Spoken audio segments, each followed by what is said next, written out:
اعوذ باللہ السمیع العلیم من الشیطان الرجیم من حمزہ ونفخہ ونفسہ بسم اللہ الرحمن الرحیم ربی یسر ولا تعسر وتمم بالخیر ربی زدنی علما وحاجہ قومہ قال تحاجونی فی اللہ وقد ہدان ولا اخاف ما تشرکون به الا ان یشاء ربی شیئا وسع ربی کل شیء علما افلا تتذکرون وکیف اخاف ما اشرکتم ولا تخافون انکم اشرکتم باللہ ما لم ينزل به علیکم سلطانا فأی الفریقین احق بالامن ان کنتم تعلمون الذین آمنوا ولم يلبسوا ایمانهم بظلم اولئک لهم الامن وهم مہتدون وَتِلْكَ حُجَّتُنَا آتَيْنَاهَا إِبْرَاهِيمَ عَلَى قَوْمِهِ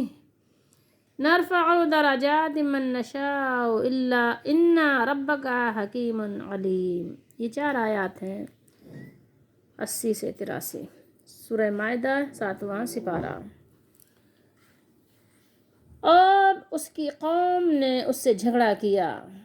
یہ قوم کی بات ہو رہی نا، حاجہ، یہ حاجہ یہ جھگڑا کرنے کے بارے میں آتا ہے، یعنی مقابلہ، ٹھیک ہے، جھگڑا دونوں طرف سے ہو رہا ہو۔ تو قوم نے، ہو ضمیر جا رہی ہے، پیچھے بات کس سے ہو رہی تھی، کس کا ذکر چل رہا ہے؟ ابراہیم علیہ السلام کو، تو یہ ہو ضمیر ابراہیم علیہ السلام کی طرف ہی جا رہی ہے۔ جھگڑا کیا تو اس نے کہا، اسی لیے دیکھیں بریکٹ میں ہاں ابراہیم لکھا ہوا ہے، کہا کیا تم مجھ سے اللہ کے بارے میں جھگڑا کرتے ہو حالانکہ اسی نے مجھے ہدایت دی، ٹھیک ہے، میں تو یعنی ہدایت پا چکا ہوں، قد ہدان، اللہ نے ہدایت دے دی ہے مجھے، اور میں ان سے نہیں ڈرتا۔ ان لوگوں نے ڈرایا تھا، آج بھی لوگ ڈراتے ہیں نا کہ دیکھو تم بزرگوں کی اگر نظر و نیاز نہیں کرو گے تو پھر تمہارے ساتھ اچھا نہیں ہوگا، کوئی مشکل آ جائے گی، پریشانی آ جائے گی۔ اسی طریقے سے ابراہیم علیہ السلام کو بھی اور نبیوں کو بھی ڈرایا گیا تھا کہ دیکھو تم جو ہے نا یہ بزرگوں کی تعظیم نہیں کرتے، بزرگوں کے نام کے جو پتھر یا مختلف چیزوں کے جو بت بنے ہوئے ہیں تم جو ہے ان کے سامنے نہیں جھکتے، تو یہ پھر کہیں ایسا نہ ہو تم پر کوئی مشکل آ جائے، تو وہی بات ہو رہی ہے۔ اور میں ان سے نہیں ڈرتا جنہیں تم اس کے شریک ٹھہراتے ہو۔ ابراہیم علیہ السلام بھلا کیسے ڈریں گے اللہ کے علاوہ کسی سے؟ میں نہیں ڈرتا، ہاں اگر میرا رب کچھ چاہے، یعنی اللہ کی طرف سے اگر کوئی تکلیف مقدر ہو چکی ہے تو پھر تو ظاہر ہے وہ تو آئے گی، تو وہ ضرور ہو سکتا ہے، یعنی پھر وہ تکلیف آ سکتی ہے۔ میرے رب کا علم ہر چیز پر چھایا ہوا ہے، ہر چیز کو گھیرے ہوئے ہے، ہر چیز پر محیط ہے۔ کیا پھر تم نصیحت حاصل نہیں کرتے؟ اور میں ان سے کیوں ڈروں، تمہارے شریکوں سے میں ان سے کیوں ڈروں جنہیں تم شریک ٹھہراتے ہو، جبکہ تم اس بات سے نہیں ڈرتے کہ تم ان کو اللہ کے شریک ٹھہراتے ہو۔ یعنی تم اس بات سے تو تم ڈرتے نہیں، تم کو ڈرنا چاہیے، اور مجھے ڈرا رہے ہو ان لوگوں سے، بے بس لوگوں سے، مجبور لوگوں سے تم مجھے ڈرا رہے ہو، اور جو مالک و مختار ہے اس سے تم نہیں ڈرتے۔ ڈرنا تو تم کو چاہیے، تم نہیں ڈرتے کہ تم ان کو اللہ کے شریک ٹھہراتے ہو، کہیں اللہ کا غضب آ جائے، آسمان کا ہی ٹکڑا گر جائے، زمین میں دھس جاؤ، کوئی اور مصیبت تم پر نازل ہو جائے، جن کی اس نے تم پر کوئی دلیل نازل نہیں کی۔ یعنی ان کی پوجا پاٹ کی کوئی دلیل ہے تمہارے پاس؟ بتاؤ، اگر ہے تو بتاؤ، تمہارے پاس کوئی دلیل نہیں ہے، اللہ نے کوئی دلیل نازل ہی نہیں کی ہے، کوئی سلطان نہیں ہے تمہارے پاس۔ بہی علیکم سلطانہ، بس دونوں فریقوں میں سے کون امن کا زیادہ حقدار ہے؟ فریقین میں سے دونوں فرقے ہیں، ان میں سے امن کا حقدار احق بالامن۔ بتاؤ اگر تم جانتے ہو، اگر تم کو کچھ علم ہے، کچھ علم رکھتے ہو تو بتاؤ۔ جو لوگ ایمان لائے اور انہوں نے اپنے ایمان میں یلبسو، یہ پہلے بھی ہم پڑھ چکے ہیں، اپنے ایمان کو ظلم شرک کے ساتھ خلط ملط نہیں کیا، ایمان کو اور کفر کو، ایمان کو اور شرک کو مرش نہیں کر دیا، مکس نہیں کر دیا، خلط ملط نہیں کیا، وہی لوگ ہیں جن کے لیے امن ہے اور وہی ہدایت یافتہ ہیں۔ اور یہ ہے ہماری دلیل جو ہم نے ابراہیم کو اس کی قوم کے مقابلے میں دی تھی، ہم جسے چاہیں اس کے درجے بلند کرتے ہیں، نرفع درجات من نشاء، جس کو چاہتے ہیں۔ بے شک آپ کا رب بہت حکمت والا، خوب جاننے والا ہے، حکیمن ہے، بہت حکمت، یہ جو تنوین ہے یہ بتا رہی ہے، علیم ہے تو بہت ہی زیادہ جاننے والا، اس یعنی اس سے زیادہ نہ کوئی جاننے والا اور نہ اس سے بڑھ کر کوئی حکمت والا ہو سکتا ہے۔ دلیل کی دو قسمیں ہیں، ایک دلیل وہ ہے جو قرآن و حدیث سے ثابت ہے، قرآن و حدیث میں ہی اللہ نے دی ہے یا رسول اللہ صلی اللہ علیہ وسلم کے ذریعے سے دی ہے، اور دوسری دلیل کی قسم یہ ہے کہ جو باطل پرست لوگ پیش کرتے ہیں وہ یہ کہ اپنے گھر سے بنا کے لاتے ہیں قیاسی دلیل، ٹھیک ہے، وہ قیاس کرتے ہیں تو وہ پیش کر دیتے ہیں کہ دیکھو ایسا ہے نا، یہ بزرگ بھی دیتے ہیں، دیکھو بزرگ زندہ ہیں، وہ مردہ نہیں ہیں، بلکہ ان کی زندگی جو ہے قبر میں اس سے اعلیٰ ہے۔ تو یہ بزرگوں کی بات میں اس لیے کرتی ہوں کہ یہ جو بت پوجے جاتے تھے یہ بھی بزرگ تھے، کسی زمانے میں یہ بھی بزرگ تھے، یہ پھر بڑھتے بڑھتے بڑھتے ان کے بت بن گئے ہیں۔ اگر آپ کو یقین نہیں ہو تو آج بھی آپ دیکھ سکتے ہیں، آپ کو ایسے بہت سارے حوالے مل جائیں گے چشم دید کہ لوگ اپنے بزرگوں کے نام کے، جن کا انتقال ہو گیا ہے، ان کے نام کی مالا جپتے ہیں، پتہ نہیں کیا کیا نام، اللہ معاف کرے۔ دوسری بات پتہ ہے ان کی تصویروں کی پوجا بھی ہوتی ہے، بزرگوں کی تصویریں بھی آپ دیکھیں بہت سی جگہ پہ لگا کر، اور اس کو چوما چاٹی بھی کرتے ہیں، اس پہ ہار اور مالا بھی پہناتے ہیں، تعظیم بھی بہت کرتے ہیں اس کی، ٹھیک ہے۔ اب تصویروں کا زمانہ ہے تو بزرگوں کی بڑی بڑی تصویریں بھی لگی ہوتی ہیں ان کے مرنے کے بعد۔ تو یہ ساری چیزیں بہرحال ابھی اس دور میں بھی ہو رہی ہیں، آپ چاہیں تو بہت اپنی یعنی کھلی ہوئی آنکھوں سے دیکھ سکتے ہیں، اور اس میں کوئی مبالغہ آرائی نہیں ہے۔ اس کے علاوہ ان کے دینے پر بالکل یعنی کہنا چاہیے کہ پختہ ان کو یقین ہے، ایک اللہ کے دینے پر ان کو اتنا جیسے لگتا ہے کہ اللہ تعالیٰ کوئی چیز ایسی ہے جو نہیں بھی دیں گے، نعوذ باللہ، لیکن بزرگوں کو دینے پر یہ بالکل بضد ہیں، نہیں وہ دیں گے، ٹھیک ہے۔ بہرحال کہتے ہیں بھائی اچھا زندہ کا وسیلہ پیش کر دو کہ بھائی زندوں سے آپ دعا کروا سکتے ہیں، تو کہتے ہیں کہ تمہارے مر گئے ہوں گے، ہمارے تو ابھی بھی زندہ ہیں، ٹھیک ہے، تو جب زندہ ہے، جب زندوں کا جائز ہے تو وہ ہمارے زندہ ہیں تو ہم ان سے مانگ رہے ہیں، مردے سے تھوڑی مانگ رہے ہیں، بس ایسی مطلب اصول فضول باتیں سن لیں آپ ان سے۔ خیر، ابراہیم علیہ السلام جب دلائل پیش کیے، دلائل کے سامنے وہ لاجواب ہو گئے، ابھی سورج چاند ستارے پیچھے ہم نے پڑھا ہی ہے نا، جب وہ لاجواب ہو گئے تو کیا ہوا، قوم کے ساتھ جب ابراہیم علیہ السلام نے مناظرہ کیا تو قوم نے اپنے عقیدے کے صحیح ہونے کے بہت سے دلائل پیش کیے۔ ایک دلیل انہوں نے کیا پیش کی، انا وجدنا آبانا علی امہ، ٹھیک ہے، سورہ زخرف میں ہے نا، کہ ہم نے اپنے باپ دادا کو اسی طریق پر پایا ہے۔ اچھا یہ ایک ایسی دلیل ہے ان لوگوں کی، یہ کوئی دلیل ہے بھلا بتائیے، باپ دادا جس طریق پر ہوں، تو اس طرح تو کوئی بھی فرد، کوئی بھی فرقہ کبھی راستہ نہیں پا سکتا۔ ہر فرقہ کہے گا ہمارے باپ دادا اس پر تھے، وہ صحیح تھے، تو بس پھر اب آپ بتائیں کون اس سے ہدایت پا سکتا ہے کہ بغیر باپ دادا کو آپ لے کر آ گئے۔ ان کا حال ان کے حال پر چھوڑ دیجئے، آپ قرآن و سنت کی بات کیجئے، قرآن میں اللہ تعالیٰ نے جو حکم دیا ہے اس کو دیکھیے کہ وہ اگر اس طریقے پہ باپ دادا تھے تو ٹھیک ہے، نہیں تو باپ دادا کا طریقہ نہیں چلے گا۔ انا وجدنا آبانا، بس ہم نے تو اپنے باپ دادا کو اسی طریق پر پایا ہے، ان کے پاس یہی ایک دلیل تھی، ٹھیک ہے۔ اس کے علاوہ بھی جیسے کہنا چاہیے نا کہ وہ بے تکی، بے ڈھنگی اور بھی بہت ساری چیزیں تھیں جو ہم وقتاً آپ کو بتاتے بھی رہتے ہیں اور بتائیں گے بھی انشاءاللہ۔ تو ابراہیم علیہ السلام کو اللہ تعالیٰ نے توحید کے بارے میں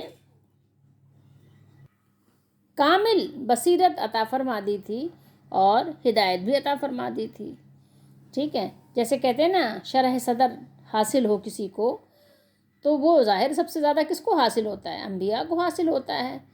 تو میں تمہارے فاسد اقوال اور باطل شبہات کی طرف کس طرح توجہ دوں، بتاؤ، سوچو ذرا۔ ایک بات یاد رکھنے کی بھی ہے اور غور کرنے کی بھی ہے، اس پر بہت زیادہ انسان کو سوچنا چاہیے۔ کیا ہے، اگر انسان کو اپنی خامی نظر نہیں آتی، اپنی غلطی کو غلطی نہیں سمجھ سکتا، اپنی غلطی کو غلطی سمجھتا بھی نہیں ہے، تو اس کی اصلاح پھر بہت ہی مشکل ہے، بہت آپ ناممکن کہہ سکتے ہیں کہ اس کی اصلاح ناممکن ہے۔ جس کو اپنی ظاہر خامی اگر پتہ ہی نہیں ہے کہ میں یہاں پر غلط ہوں اور اپنے غلط کو وہ صحیح کہنے پر ہی بضد ہے، تو آپ بتائیں کہ ایسے شخص کی آپ اصلاح کیسے کر سکتے ہیں؟ اگر میں کبھی بھی اپنی خامی پر نظر ہی نہ کروں اور اپنی خامیوں کو، بلکہ آپ دیکھیں گے اکثر لوگ خوبی یہ سمجھتے ہیں اور بہت ہی یعنی چہک چہک کر اس کو بہت تعریفی طور پر بتا رہے ہوتے ہیں اپنا کمال، کہ میں تو بہت سے باکمال ہوں۔ تو یہی بات ہے ان لوگوں کی جو اللہ تعالیٰ کی یعنی معرفت حاصل نہیں کرتے، اللہ کی ذات کو نہیں پہچانتے اور شرک کی طرف دوڑ بھاگ کرتے رہتے ہیں، تو ظاہر ہے ان کی اصلاح بھی بہت مشکل ہو جاتی ہے۔ ہاں، اگر اللہ تعالیٰ کی رحمت ہو تو یہ استثناء بہرحال ہے، ایکسیپشن حاصل ہے لوگوں کو کہ اگر اللہ کی رحمت ہو تو پھر ظاہر ہے ان کی اصلاح کا پھر راستہ کھل ہی جاتا ہے، لیکن بہت ہی یعنی کہنا چاہیے کہ بہت ہی کم، تھوڑے لوگ ایسے ہیں کہ جن کو یعنی خصوصی جن کے لیے رعایت ہوتی ہے۔ تو بہرحال قوم نے ڈرایا ابراہیم علیہ السلام کو، یہاں بات پتہ چل رہی ہے، الفاظ بتا رہے وَلَا أَخَافُ مَا تُشْرِكُونَ بِهِ إِلَّا أَن يَشَاءَ رَبِّي شَيْئًا۔ کیا ڈرایا قوم نے؟ اور جن چیزوں کو تم اس کا شریک بناتے ہو میں ان سے نہیں ڈرتا۔ قرآن میں آپ جگہ جگہ پڑھیں گے ڈرانے کا، یہاں پر تذکرہ نہیں ہے، ابراہیم علیہ السلام یہاں بتا رہے ہیں کہ جن چیزوں سے یعنی تم مجھے یعنی ڈرانا چاہ رہے ہو اس سے ڈرتا نہیں ہوں میں۔ ہاں، اگر میرا رب کچھ چاہے تو وہ ضرور کر سکتا ہے، یعنی تمہارے جو معاملات ہیں کہ بزرگوں کے نام کی تصویریں رکھ لینا، تصویریں بنا لینا، ان کی جو ہے وہ مجسمے بنا لینا پتھر کی صورت میں یا کاغذ کی صورت میں یا قلم سے بنا لینا، کوئی بھی طریقے سے آپ نے بنا لیا اس کو، ٹھیک ہے، آپ نے ڈائیگرام ہی بنا لیا چلے کسی بزرگ کا، اس کی آپ تعظیم کرنے لگے، تو تمہارے یہ سارے کام جتنے ہیں یہ سب باطل ہیں، سب بے بنیاد ہیں، اس کا دین سے کوئی تعلق نہیں ہے۔ اب تم کہو کہ ہاں ان کی میں نظریں چڑھاؤں، نذرانے پیش کروں اور ان سے منتیں مانوں، ان سے دعائیں کروں، تو یہ سب کام میں نہیں کر سکتا، ٹھیک ہے۔ تم کہہ رہے ہو کہ یہ مجھے نقصان پہنچائیں گے، تو دیکھو ایک بات یاد رکھو، بات یہ ہے کہ تمہارے اقوال کے باطل ہونے کی ایک دلیل یہ بھی ہے کہ یہ معبود جن کو تم نے سمجھا ہوا ہے یا اللہ کا شریک جن کو تم نے سمجھا ہوا ہے، جن کی تم عبادت کرتے ہو، یعنی دعا مانگتے ہو تو دعا بھی عبادت ہے، ٹھیک ہے، اور اگر تم ان سے منتیں مانگتے ہو تو یہ بھی عبادت ہے، اگر تم ان سے ڈرتے ہو تو یہ بھی عبادت ہے۔ جیسے اللہ سے ڈرنا چاہیے، کسی آپ قبر والے سے ڈرنے لگ جائیں، کسی بت اور کسی تصویر سے ڈرنے لگ جائیں، تو جیسے تم ان کی عبادت کرتے ہو یہ کسی چیز پر اثر انداز نہیں ہو سکتے، لہٰذا میں نہ ان سے ڈرتا ہوں اور نہ ان کی کوئی پرواہ کرتا ہوں۔ اگر ان میں ہمت ہے تو میرا بال بکا کر کے دکھائیں، مجھے ذرا سا نقصان پہنچا کے دکھائیں، مجھے تھوڑی دیر کے لیے بھی ذرا برابر مہلت نہ دیں، بلکہ جس قدر ممکن ہو جلد سے جلد مجھے نقصان پہنچا لیں۔ اگر تم سچے ہو تو بلاؤ ان کو ساروں کو، بلکہ قرآن نے یہ بھی چیلنج کیا ہے کہ سارے جتنے بھی تمہارے ہیں نا سب کو جمع کر لو، بلا لو اور میرے اوپر یہ سب دھاوا بول دیں، سب حملہ کر دیں، دیکھو ذرا سا بھی نقصان نہیں پہنچا سکتے، بالکل۔ الا یشاء ربی، یہ بات بھی ہے، ٹھیک ہے، یہ بات بھی دیکھیں، یہ استثناء ہے، اور یہاں پر جو استثناء ہے اس کو استثناء منقطع کہتے ہیں، ٹھیک ہے، کہ اگر اللہ تعالیٰ چاہ لے تو پھر بات ہے، ٹھیک ہے، اگر اللہ تعالیٰ مجھے کوئی تکلیف پہنچانا اللہ تعالیٰ نے منظور فرما لیا ہے تو پھر ظاہر ہے وہ تکلیف آئے گی، اللہ کے سوا اور کوئی نفع اور نقصان کا مالک نہیں ہے۔ وسع ربی کل شیء علما، میرا رب اپنے علم سے ہر چیز کو کیا ہے گھیرے ہوئے ہے، ہر چیز کا احاطہ کیے ہوئے ہے۔ کائنات کی جو باؤنڈری وال ہے وہ اندر ہو یا باہر، کوئی بھی چیز ہو کہیں بھی ہو، اللہ تعالیٰ کے علم سے باہر نہیں ہے۔ اس کے علم نے کائنات کی تمام اشیاء کا اس طرح احاطہ کیا ہوا ہے کہ کوئی چیز بھی اس سے پوشیدہ، کوئی چیز بھی اس سے مخفی نہیں ہے۔ افلا تتذکرون، کیا تم نصیحت حاصل نہیں کرتے؟ میں نے تمہارے سامنے جو بیان کیا ہے، کیا اس کی روشنی میں تم یہ خیال نہیں کرتے کہ یہ معبود باطل ہیں تاکہ ان کی پوجا پاٹ سے تم باز آ جاؤ؟ بتاؤ، سوچتے نہیں ہو تم؟ کیوں نہیں سوچتے؟ تم لوگ کچھ عقل سے کام لو، سوچو، غور و فکر کرو اور مجھے دھمکی مت دو دھمکی دینے کی کوئی ضرورت نہیں ہے. یہ بت تمہیں آفات اور مصیبت میں مبتلا کر دیں گے، تم دھمکی دے رہے ہو. یہ کچھ بھی نہیں کر سکتے، کچھ بھی نہیں کر سکتے. سارے کے سارے اپنے جمع کر لو، جتنے بھی تمہارے ہیں جن کو تم سمجھتے ہو سب کو جمع کر لو. کچھ بھی مجھے لیکن ذرہ برابر بھی تکلیف نہیں دے سکتے.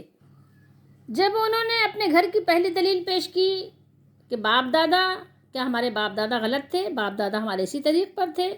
تو ابراہیم علیہ السلام نے باپ دادا کے مقابلے میں ان کو کیا جواب دیا کہ جو ہمارا مولا ہے، جو ہمارا مالک ہے، اس کی جو بات ہے وہ یقینی ہے، اور یقینی دلیل کے مقابلے میں تمہارے باپ دادا کا دین جو ہے وہ بے معنی ہے، بے وقت ہے.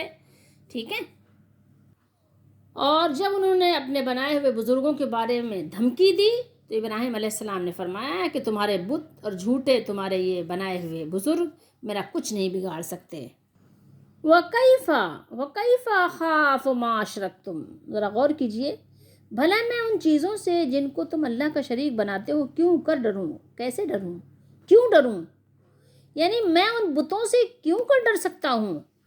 یا ان قبر والوں سے میں کیوں ڈر سکتا ہوں کہ میں قبر والوں سے منت نہیں مانوں گا، نذرانے نہیں چڑھاؤں گا، دیغیں نہیں پکواؤں گا، عرس میں نہیں جاؤں گا، ان کے مزار کے غسل کا پانی نہیں پیوں گا، تو مجھے وہ جو ہے تکلیف دے دیں گے، مجھے بیمار کر دیں گے، میری روزی چھین لیں گے.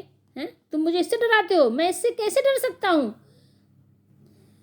وَلَا تَخَافُونَ أَنَّكُمْ أَشْرَكْتُمْ بِاللَّهِ. کتنی غور طلب بات یہ ہے، جب کہ تم اس بات سے نہیں ڈرتے کہ تم ان کو اللہ کے ساتھ شریک بناتے ہو. تم کہتے ہو یہ اللہ سے دلاتے ہیں، اللہ دینا نہیں چاہتا لیکن یہ بزرگ سفارش کرتے ہیں تو اللہ دے دیتے ہیں. تم اللہ کا شریک ٹھہرا رہے ہو، تم ان سے منتیں مان رہے ہو. یہ تو خود بیچارے آپ کی دعا کے ضرورت مند ہیں. تم اس بات سے نہیں ڈرتے کہ تم ان کو اللہ تعالیٰ کے شریک بناتے ہو جن کی اس نے تم پر کوئی دلیل، کوئی سند، کوئی سلطان نازل نہیں کی. سوچو ذرا، ڈرنا تو تم کو چاہیے لیکن کیسی یعنی بدعقلی ہے کہ بجائے تم ہوئے خود ڈرنے کہ مجھے ڈرا رہے ہو. یہ بات بالکل صحیح ہے کہ جو اپنے مالک کو نہیں پہچانتا، جو مالک کا وفادار نہیں ہوتا، وہ کسی کا وفادار نہیں ہوتا. یاد رکھنا یہ بات. حقیقی مالک و مولا اللہ ہے. جب کوئی اللہ کو نہیں پہچانتا، جب اللہ کی حکم برداری نہیں کرتا، اس کی فرما برداری نہیں کرتا، تو پھر وہ کسی کا نہیں ہوتا. جو اپنے مالک، آج ساری زمین میں جو آپ دیکھیں گڑبڑ نظر آ رہی ہے، جو فتنہ نظر آ رہا ہے، وہ وجہ یہی ہے کہ لوگوں نے اپنے مالک کو پہچاننا چھوڑ دیا. تو یہ کہتے ہیں نا کہ خود فراموش جب آپ ہو گئے، بس آپ اپنے مالک کو بھی بھول گئے. آپ نے پہچانا ہی نہیں کہ مجھے میری پرورش کون کر رہا ہے. آپ نے اللہ کے بندوں کو حاجت روا مشکل کشا بنا لیا. یہ صرف بتوں کے لیے خاص نہیں ہے، کسی کے لیے بھی آپ نہیں کر سکتے. کسی نبی کو بھی اگر آپ یہ درجہ دے دیں نا کہ نبی میری مرادیں پوری کرتے ہیں، نبی مجھے دیتے ہیں، نبی مجھے کھلاتے پلاتے ہیں، نبی رزق دیتے ہیں، نبی زمین سے پیدا کرتے ہیں، اگر کسی کا یہ بھی عقیدہ ہو نا، بادل بارش برساتا ہے تو بادل کی اپنی طاقت ہے نہیں، اگر کسی کا یہ بھی ہوگا نا تو وہ بھی جو ہے، کوئی اگر بادل سے پانی مانگنے لگے بادل بارش برسا دو، کیونکہ بادل سے بارش برستی ہے، اللہ نے بادل کو بارش کے لیے مقرر کیا ہے. تو یہ بھی شرک ہو جائے گا، یہ بھی نہیں کر سکتے آپ. تو تم لوگ ڈرتے نہیں اس مالک کا جس نے تم کو پیدا کیا، جس نے تمہارے جوڑ بند مضبوط کیے، جس نے تم کو روزی دی، جس نے تم کو آنکھیں دیں، پاؤں دیے، جسم کے اعضاء دیے، جوڑ بند کو مضبوط کر کے ان کو صحت مند کام والا بنایا. تم اس کے ساتھ شریک ٹھہرانے لگ گئے اور تمہارے پاس اس کی کوئی دلیل بھی نہیں ہے، صرف بے سروپا فضول قسم کی بے بنیاد باتیں ہیں. تو ڈرنا تم کو چاہیے، تمہیں ڈرنا چاہیے کہ تم اللہ تعالیٰ کا شریک ٹھہرا رہے ہو. تم جو ہے اپنے مالک کا شریک ٹھہرا رہے ہو اور تمہارے پاس اس کی کوئی دلیل بھی نہیں ہے. اللہ تعالیٰ کے ساتھ شریک بنا کر تم تو ظلم عظیم کر رہے ہو، اتنا بڑا ظلم کر رہے ہو کہ جس کا ازالہ ممکن نہیں ہے بغیر توبہ کے اور بغیر اس عمل کو چھوڑے. فَأَيُّ الْفَرِيقَيْنِ ایو کون، فَأَيُّ سو کون، فریقین دونوں فریقوں میں سے. ایک تو ابراہیم علیہ السلام ہیں اور ابراہیم علیہ السلام کے راستے پہ چلنے والے ہیں، اور دوسرا فریق کون ہے جو جھگڑا کر رہا ہے؟ ابراہیم علیہ السلام سے یا ابراہیم علیہ السلام کے طریقے پہ چلنے والوں سے جو جھگڑا کر رہا ہے. احق بالامن، احق بالامن، ہم دونوں میں سے کون امن بے خوف ہونے کا، یعنی اللہ کے سوا کسی اور کی پرواہ نہ کرنے کا زیادہ حقدار، کیا تم مشرکین ہو جو ان بتوں کے متعلق محض وہم، گمان، پرستی کی راہ سے ہی سمجھ رہے ہو کہ شاید یہ نفع نقصان پہنچا سکتے ہیں، یا ہم جو خالص توحید پرست ہیں جنہیں یہ یقین و اطمینان حاصل ہے کہ اللہ ہی ہر نفع و نقصان پر قادر ہے اور اس کے سوا دنیا کی کوئی مردہ یا زندہ ہستی ہمارا ذرہ بھر نقصان نہیں کر سکتی. اگر تمہارے پاس کچھ سمجھ ہے تو بتاؤ، جواب دو، کون سا فریق راہ راست پر ہے؟ وہ فریق جو اس ہستی کی عبادت کرتا ہے جس کے ہاتھ میں نفع و نقصان ہے، یا وہ جو کسی دلیل کے بغیر بس خواہ مخواہ اپنے بنائے ہوئے بتوں کی، اپنے بنائے ہوئے بزرگوں کی، اپنے بنائے ہوئے پتھروں کی، سیڑھیوں کی، در و دیوار کی پوجا پاٹ کر رہا ہے، تصویروں کی پوجا کرتا ہے، جس کے اختیار میں قطعاً کوئی نفع بھی نہیں، نقصان بھی نہیں، کوئی اختیار بھی نہیں. بتاؤ ان میں سے کون سا فریق اس بات کا زیادہ مستحق ہے کہ وہ روز قیامت اللہ کے عذاب سے نجات پا سکے، اللہ کی رحمت میں شامل ہو سکے، اللہ کی رحمت میں داخل ہو سکے. تم خود بتاؤ، اگر تھوڑی بہت بھی عقل ہے، لیکن ایسوں کے پاس عقل نہیں ہوتی. اگر عقل ہوتی تو مالک کو پہچانتے نا، جب مالک کو ہی نہیں پہچانا تو پھر کیا پہچانیں گے؟ الذین آمنوا ولم یلبسوا ایمانہم بظلم، جو لوگ ایمان لائے اور اپنے ایمان کو شرک کے ظلم سے محفوظ رکھا، شرک کے ظلم سے مخلوط نہیں کیا، خلط ملط نہیں کیا، مکسر نہیں بنایا، مکس اپ نہیں کیا، یہی وہ لوگ ہیں جن کے لیے امن ہے، ہدایت یافتہ بھی وہی ہیں. تو بات یہ ہے کہ یہاں بیان تو ابراہیم علیہ السلام اور ان کی قوم کا ہے، لیکن یہ ہر فرد کے لیے ہے. بظلم بتا رہا ہے، یہ تنوین جو ہے یہ بتا رہی ہے کہ نکرہ ہے یہ، اور نکرہ کیا ہے؟ عموم کا فائدہ دیتا ہے، عام، کوئی چیز عام ہو جائے. تو پھر آپ کیا سمجھیں گے؟ ہر فرد اس میں شامل ہے، چاہے وہ اس وقت کا ہو، چاہے پھر اس سے پہلے کا ہو، چاہے آج کا ہو یا آج کے بعد کا ہو، ہر فرد اس میں شامل ہے.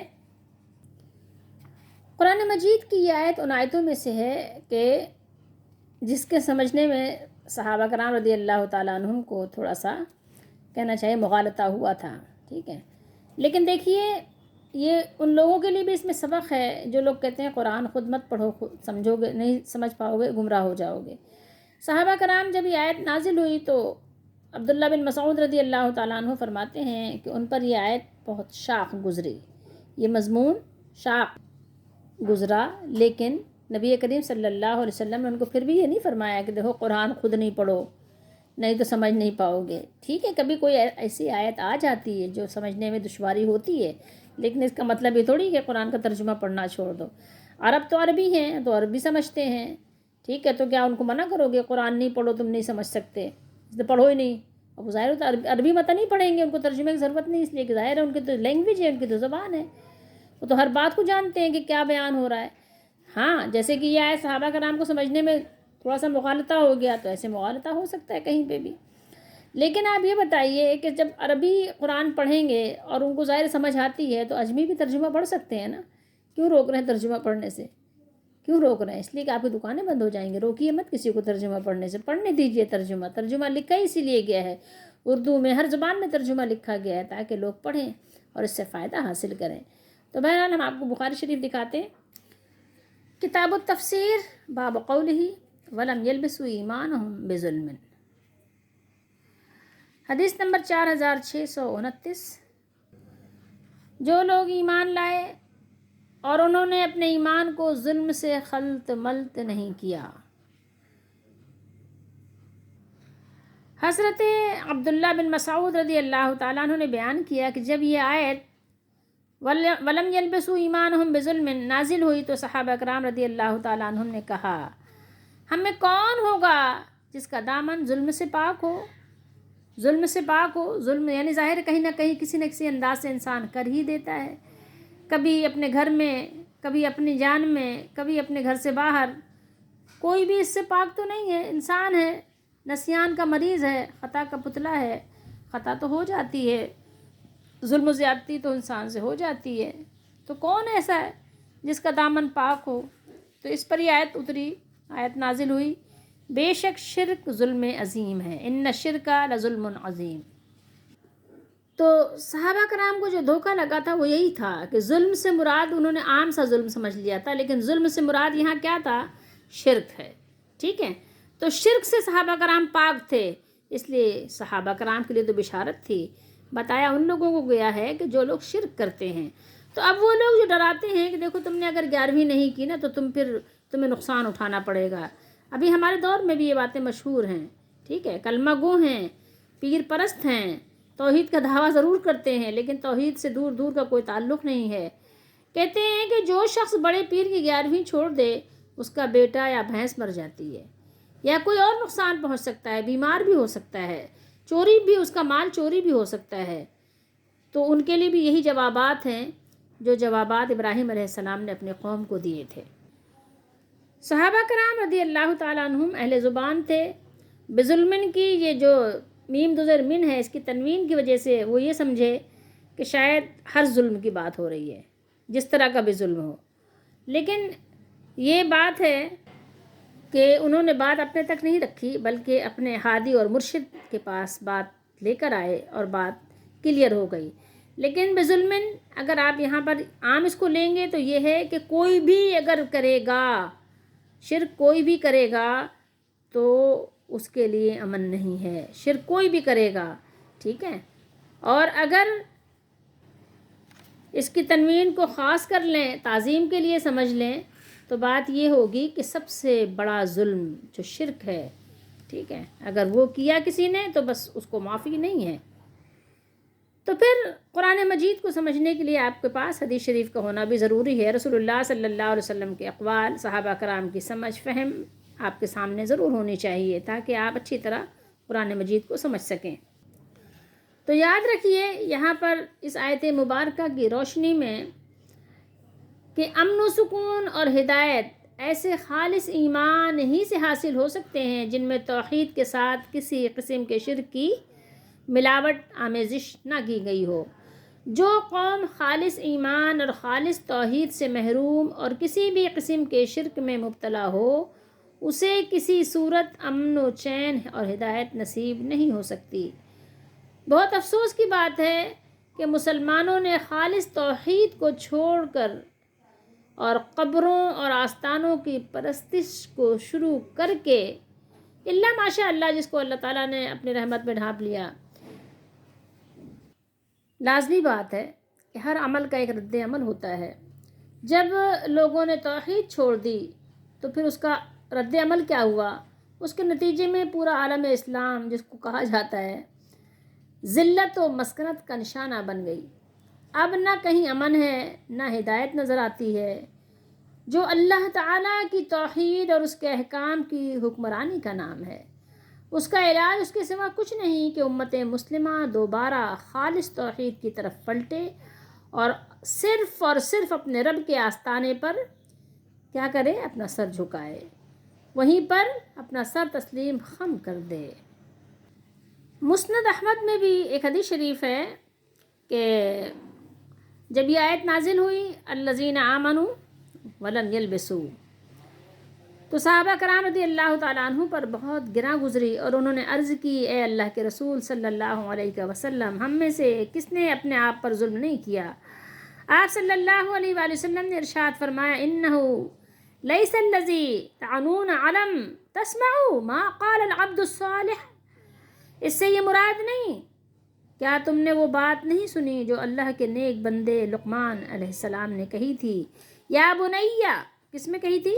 سورہ لقمان میں ہی ہے یہ آیت، یا بنیا لا تشرک باللہ ان الشرک لظلم عظیم، اے میرے پیارے بچے، میرے پیارے بیٹے، اللہ کے ساتھ شرک نہ کرنا، بے شک شرک تو بہت بڑا ظلم ہے، ظلم عظیم ہے۔ وَتِلْكَ حُجَّتُنَا آتَيْنَاهَا إِبْرَاهِيمَ، وَتِلْكَ یہ تمام باتیں ہم نے دلیل کے طور پر ابراہیم کو قوم کے مقابلے میں عطا فرمائی تھیں، اور جب انہوں نے اللہ کے حکم کے مطابق قوم کو اس دلیل کے ذریعے سے سورج، چاند اور ستارے کے رب نہ ہونے اور رب نہ ہو سکنے ناممکن بات کو انہوں نے سمجھانے کی کوشش کی اور بات سمجھائی، تو انہوں نے کیا کیا؟ وہ جھگڑے پر اتر آئے۔ یہ بات کس بات کی علامت تھی؟ کس بات کی نشانی تھی؟ یہ کیا بات ثابت کر رہی تھی؟ کہ وہ لوگ لاجواب ہو چکے تھے۔ یہ ان کے لاجواب ہونے کی دلیل تھی کہ ان کے پاس کوئی جواب نہیں ہے، جبھی تو پہ وہ جھگڑا کرتے ہیں۔ جھگڑا کب کرتے ہیں؟ گالیاں کب بکتا ہے انسان؟ جب پتہ ہے نا کہ ہمارے پاس کوئی دلیل نہیں ہے، کوئی جواب نہیں ہے، تو پھر یہی باقی رہ جاتا ہے، یہی بات رہ جاتی ہے کہ پھر وہ جھگڑا کرے، آستینیں سکوڑ لے اور آنکھیں اپنے اوپر چڑھا لے اور منہ سے جھاگ اگلنے لگے۔ بس یہی کرتا ہے انسان۔ تو یہی ان کی قوم نے بھی کیا ہے، یہی آج کے لوگ بھی کر رہے ہیں۔ نرفع درجات من نشاء، ہم جسے چاہیں اس کے درجے بلند کرتے ہیں۔ غور کیجئے، یعنی ابراہیم علیہ السلام نے اللہ کے لیے، دین کے لیے، اسلام کے لیے، توحید کے لیے، ہدایت کے لیے اپنی جان کی پرواہ نہیں کی۔ سامنے بڑے بڑے ظالم و جابر دشمن موجود ہیں، مقابلے کے لیے لڑ رہے ہیں، ان کی حالت ایسی ہو رہی ہے کہ ان کا بس چلے تو وہ کچا کھا ڈالیں، اور ابراہیم علیہ السلام پرواہ نہیں کرتے اپنی، اور اپنے آپ کو توحید کی دعوت دینے کے لیے وقف کر دیتے ہیں، اور وقف کر دیا۔ اس لیے ہم نے ان پر بڑے بڑے احسانات فرمائے، دنیا ہی میں انہیں یہ انعام دیا کہ ان کے درجے بلند کر دیے۔ آج دنیا بھی ان کا نام لیتی ہے، اور محمد عربی صلی اللہ علیہ وآلہ وسلم کو انہی کی ملت بنا کر بھیجا گیا ہے، ملت ابیکم ابراہیم۔ سوچئے ذرا۔ اور یہی نہیں، قرآن نے بیان کیا بڑھاپے میں اللہ نے ان کو 2 ایسے بیٹے دیے جو نبی ہیں، اسحاق علیہ السلام، اسماعیل علیہ السلام، یعنی ان کو اللہ نے صالح اور نبی بیٹوں سے نوازا، اور اس کے بعد ان کی اولاد میں نبوت اور کتاب اتارنے کا سلسلہ جاری کر دیا۔ اور یہی نہیں، اسی سلسلے کے آخری نبی محمد عربی صلی اللہ تعالیٰ علیہ وآلہ وسلم کو مبعوث فرمایا۔ اور آج بھی جو قومیں اپنے آپ کو یعنی بڑا سمجھتی ہیں، جو بڑی قوموں کے نام سے مشہور ہیں، ایون یہ کہ ہندوؤں میں بھی ایک قوم ہے، ایک ذات ہے برہمن کے نام سے، وہ بھی اپنے آپ کو ابراہیمی کہتی ہے۔ خوش ہوتے ہیں، فخر کرتے ہیں، اللہ نے ان کے نام کو بلند کر دیا کہ لوگ اپنے آپ کو ابراہیمی کہنے میں فخر محسوس کرتے ہیں۔ ان آیات مبارکہ کی روشنی میں اپنے لیے بھی سبق نکال لیجئے۔ ان آیات سے پتہ چلتا ہے کہ جب حضرت ابراہیم علیہ السلام کے دلائل کے سامنے وہ لاجواب ہو گئے، تو پھر آپ سے جھگڑنے لگے اور کہنے لگے، اے ابراہیم، تم خداؤں کی توہین کرتے ہو، اس سے باز آ جاؤ، تم ان کی انسلٹ کرتے ہو۔ توہین کسے کہتے ہیں؟ انسلٹ کو۔ باز آ جاؤ ورنہ ان کے غضب کا شکار ہو جاؤ گے۔ آج ہمیں بھی ڈرایا جاتا ہے، اور بعض اوقات آپ دیکھیں ہوتا بھی یہی ہے کہ جب آپ اپنے آپ کو توبہ کر کے توحید خالص کی طرف آتے ہیں تو واقعی آپ پر مشکلات آتی ہیں، تو کیا ہوتا ہے کہ آپ کو جو مخالف فریق ہے اس کو کہنے کا موقع مل جاتا ہے، دیکھو جب سے تم نے اپنے بابا دادا کا دین چھوڑا ہے نا، جب سے تم نے یہ نظر و نیاز اور فاتحہ اور یہ میلاد کی جو رسمیں ہیں جہاں شرکیہ اشعار پڑھے جاتے ہیں اور خلاف سنت کام کیے جاتے ہیں، جب سے تم نے یہ چھوڑا ہے نا، تو جب سے دیکھو تم پر کچھ نہ کچھ مشکلات آ رہی ہیں، اس لیے توبہ کرو اور دیکھو تم نے کیا ایسا کیا ہے جو تم پر یہ مشکل آ رہی ہے۔ پھر تو آپ کو لوگ اس طرح سے آپ کو شرمندہ کرنے کی کوشش کرتے ہیں۔ تو یہ بات ہے، تو یہی بات ہمیشہ تھی کہ لوگ ڈراتے تھے، انبیاء کو ڈراتے تھے۔ اب آپ خود سوچ سکتے ہیں کہ پھر اس کے بعد تو جتنے بھی لوگ ہیں بہت ہی چھوٹے ہی لوگ ہیں نا، نبیوں کے مقابلے میں کون آ سکتا ہے کہ تم ان کے غضب کا شکار ہو جاؤ گے، اب پھر رہائی کی کوئی صورت نہیں ہوگی۔ سوچو، تو آپ فرماتے ہیں مجھے ایسی دھمکیاں کیوں دیتے ہو؟ اپنے خداؤں کو کہہ دو کہ میرا جو بگاڑ سکتے ہیں بگاڑ لیں، مجھے ان سے ذرا اندیشہ نہیں۔ ہاں، اگر میرا رب مجھے کسی آزمائش میں مبتلا کر دے تو مجھے مجال دم بھی نہیں ہے، میں دم نہیں مار سکتا۔ اللہ تعالیٰ کی طرف سے اگر کوئی آ جائے آزمائش تو آئی جائے گی۔ تو ہمیں بھی آپ کو بھی سوچنا چاہیے کہ آزمائش تو ویسے بھی آئے گی، اگر ہم نے توبہ کر لی ہے اور دین خالص کی طرف آ گئے ہیں تو یہ تو اللہ کا وعدہ ہے کہ آزمائشیں تو آتی ہیں. تو اس سے جو ہے انسان کو گھبرانا نہیں چاہیے کہ نہیں اب دین میں واپس لوٹ جاؤ، پھر سے چلو میلاد کی محفل سجاؤ اور درود و سلام کھڑے ہو کر اس طرح پڑھو جو لوگوں کے بنائے ہوئے ہیں، جو نبی صلی اللہ علیہ وسلم نے بتائے ہیں اس کو پڑھنا چھوڑ دو، بلکہ اپنے بنائے ہوئے پڑھو، اس میں شرکی اشعار پڑھو. شیطان اسی کو آپ کے لیے مزین کر دیتا ہے، خوبصورت بنا دیتا ہے. دیکھو ایسے میں آپ نے ہمت نہیں ہارنا ہوتی. یہ تو آپ کے سچے اور پکے، کھرے اور کھوٹے اور مضبوط اور کمزور ہونے کے لیے آپ کو آزمائش میں ڈالا جاتا ہے کہ دیکھو اپنے مالک کے آپ کتنے وفادار ہو یا آپ کتنے اپنے جان کے جو ہے وہ پرواہ کرنے والے ہو. یہ آپ کو ایک جیسے ہے نا حضرت بلال حبشی رضی اللہ تعالیٰ عنہ کو جب لٹایا جاتا تھا، پتھروں کے ذریعے سے آپ کو جو ہے گھسیٹ کر ایذا دی جاتی تھی، گرم ریت پر آپ کو جو ہے گھسیٹا جاتا تھا، تو پھر بھی آپ کیا کہتے تھے؟ احد احد. تو بس یہ بات ہے، سمجھنے کی چیز ہے.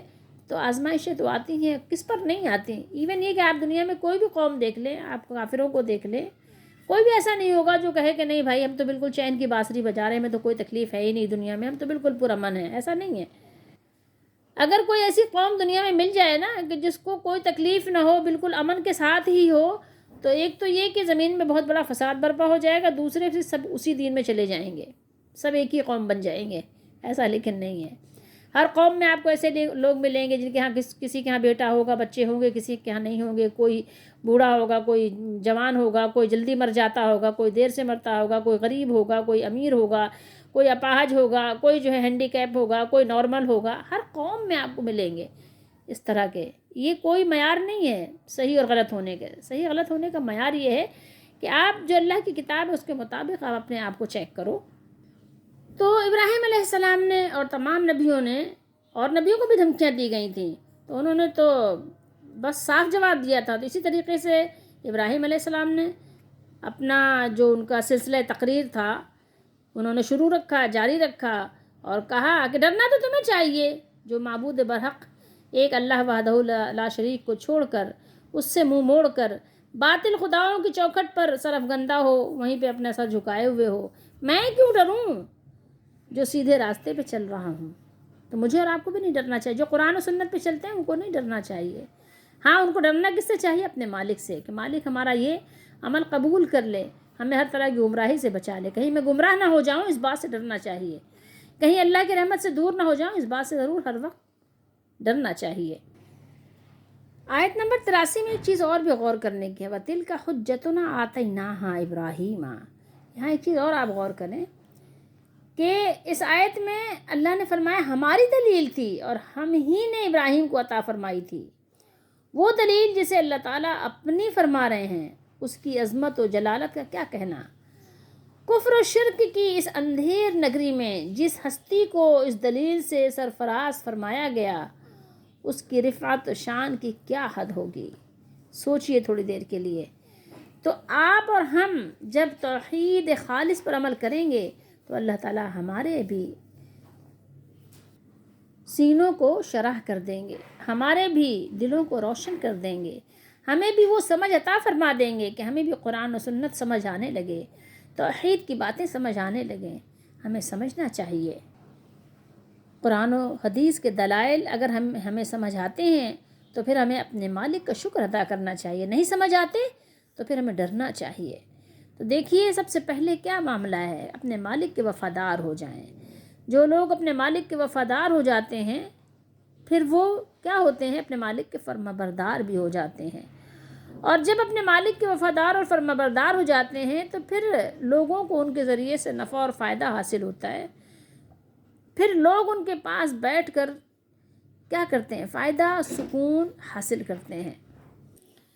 پھر وہ ادھر ادھر نہیں بھٹکتے. اسی لیے تو قرآن میں جگہ جگہ یہ بات ہے، افلا تتذکرون، تدبرون، اس طرح کے الفاظ آپ کو ملیں گے. تتفکرون یعنی ہمیں غور و فکر کی جگہ جگہ دعوت دی گئی ہے. غور و فکر کیا کریں. ہمارے لیے سب سے پہلا کام دنیا میں ہے یہی کہ ہم اپنے مالک کو پہچانیں. دیکھیے ویسے بھی آپ دنیا میں کہتے ہیں نا کہ جو بچہ اپنے ماں باپ کا نہیں وہ کس کا ہوگا. جو بچہ اپنے ماں باپ کا نہیں ہے وہ کس کا ہوگا. جس نے اپنے ماں باپ کے احسان کو فراموش کر دیا، جو اپنے بہن بھائیوں کا نہیں ہے وہ کس کا ہوگا، جو اپنے بیوی بچوں کا نہیں ہے وہ کس کا ہوگا، جو عورت اپنے شوہر کی وفادار نہیں ہے، کہیں دوسرے کے پاس چلی جاتی ہے، تو بتائیے کہ وہ کسی کی بھی نہیں ہے۔ وہ تو جب ایک شوہر کو چھوڑ سکتی ہے تو دوسرے کو بھی چھوڑ سکتی ہے، جب ایک سے غداری کر سکتی ہے، ایک سے وہ جو ہے بے وفائی کر سکتی ہے، تو پھر دوسرے سے بھی کر سکتی ہے۔ تو ایسے لوگوں کو تو اعتبار ہی نہیں ہوتا نا، اعتبار ہی اٹھ جاتا ہے۔ اسی طریقے سے سمجھ لیجئے جو اپنے اصل اور حقیقی مالک کو نہیں پہچانتا اور اس کی وفاداری نہیں کرتا، اسی سے غداری کرتا ہے، تو وہ بھی کسی کا نہیں ہوتا۔ ایسے کیسے ممکن ہے؟ کس کے پاس دلیل ہے کہ قبروں سے مانگنے کی دلیل کس کے پاس ہے؟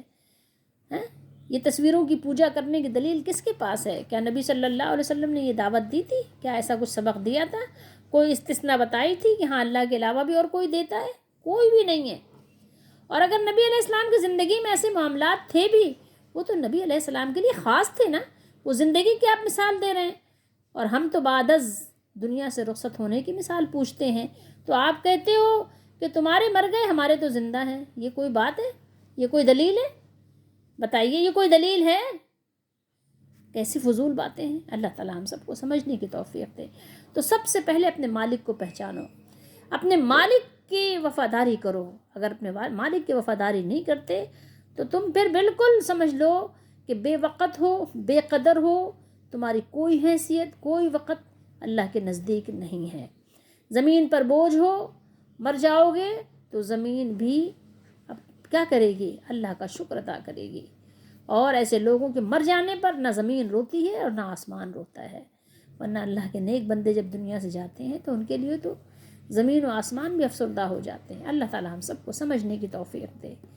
اللہ تعالیٰ ہم سب کو ہر طرح کے ناسمجھی سے بچائے، اور بے شک اللہ ہی کی ذات پر بھروسہ ہے۔ دیکھیں تھوڑی سی کوشش کر کے قرآن کو پڑھ لیں، قرآن کو سمجھ لیں، کہیں ایسا نہ ہو کہ وقت نکل جائے، موقع نکل جائے۔